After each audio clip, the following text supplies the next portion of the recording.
Hey everybody, what's up and welcome back to today's video guys. And today guys, I'm going to go and be showing you how to edit your Google Forms responses.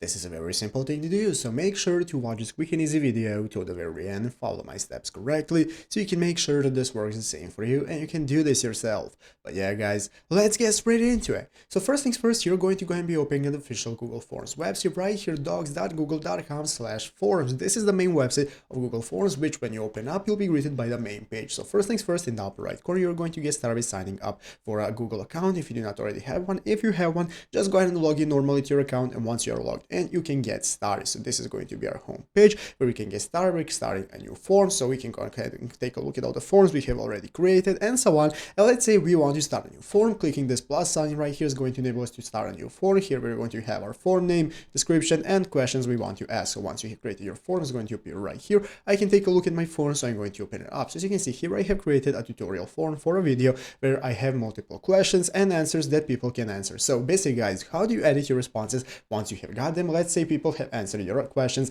and now you want to take a look at the responses, download them, and so on. Basically, it's very easy. All you need to do is just open up the responses tab right here at the top of the screen. Next to the questions tab, you have your responses tab. That's now going to go and take a look at all the responses we have for our Google form. Currently, as you can see, I have no responses, but if you have your responses, you'll be able to manage them from here. So by clicking the three dots right here, as you can see, we can get email notifications for the responses. We can download the responses, print them, delete them, do whatever we want with the form itself. And this is how to manage your responses. So I hope this video was helpful. If it was, make sure to leave a like and subscribe to the channel. So guys, thanks for watching. Take care and bye.